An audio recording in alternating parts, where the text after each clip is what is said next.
Oke, selanjutnya kalau kalian udah paham yang dua ini, yang ketiga yang paling sering kita dengar yaitu adalah namanya qord. Qord ini bahasanya sering sekali kita dengar dalam Al-Quran ya. Contohnya dalam surah Al-Muzammil. Nah, Al-Muzammil ayat 20 di sini disebutkan, dan dirikanlah salat, tunaikanlah zakat, dan berikanlah pinjaman kepada Allah dengan pinjaman yang baik. Atau bahasanya qardun hasanah, di Quran itu bahasanya qardun hasanah. Kalian bisa cek di surat Al-Muzammil ayat 20. Dari itu Mas'ud juga dikatakan Rasulullah bersabda, tidak ada seorang muslim yang menukarkan kepada seorang muslim qard 2 kali, maka seperti sedekah, maka dia akan melakukan pahala seperti pahala sedekah. Jadi gini teman-teman, qard itu secara bahasa artinya pinjaman. Qard secara bahasa adalah artinya pinjaman. Jadi pinjaman itu sebenarnya dalam Islam itu adalah akad kebajikan ya. Ini poinnya paling utama ya. Ada kawan kalian lagi nggak ada duit ya, dia butuh uang untuk melunasi biaya SPP kuliah gitu kan, atau teman kalian sudah berkeluarga, dia butuh uang untuk bayar SPP anaknya gitu kan. Kalian kasih dia pinjaman, kalian lagi ada duit, kalian kasih dia pinjaman. Udah, saya kasih pinjam kamu katakanlah 500.000 atau 1 juta gitu kan, saya kasih pinjaman segala macam. Nah, ketika dan qard ini nggak ada bunganya ya. Jadi ketika ngasih pinjaman, setelah dia janji gini, misalnya si yang dikasih pinjaman itu janji, udah nanti saya balikin kalau saya ada duit sekitar 2 bulan lagi lah, saya balikin gitu ya. Saya balikin, ya udah dibalikin setelah 2 bulan, dibalikin uangnya dengan jumlah yang sama. Ini poinnya ya, dia minjam 500.000 dan dia balikin setelah 2 bulan 500.000 juga, tidak lebih dan tidak kurang ya. Itu disebut dengan qard. Kalau dia ada tambahan, jadi dia balikin 600.000, itu sudah masuk riba ya teman-teman ya.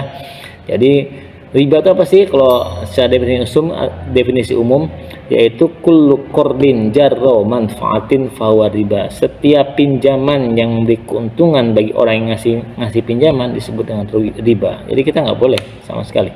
Ya, orang yang ngasih pinjaman itu nggak boleh ngambil keuntungan dari orang yang kita kasih pinjam, karena dia orang susah ya. Akhirnya dia dapat pinjaman tadi, dia balikin dengan jumlah yang sama. Gimana kalau seandainya dia setelah jatuh tempo dia nggak bisa balikin? Tetap nggak boleh ditambahin bunga, nggak boleh dikasih denda. Kalau dikasih denda namanya riba jahiliyah, sama aja ya, sama aja. Itu riba zaman dulu kayak gitu, zaman Nabi ya ribanya kayak gitu. Jatuh tempo nggak bisa bayar, dikasih denda. Itu dari zaman Nabi udah ada, dan itu nggak boleh. Ya, tetap nggak boleh. Solusinya gimana? Solusinya ya kita kasih tenggat waktu tambahan sampai berapa bulan segala macam. Kalau seandainya nggak bisa juga gimana? Ya udah, yang paling bagus adalah kita sedekahkan saja, seperti itu.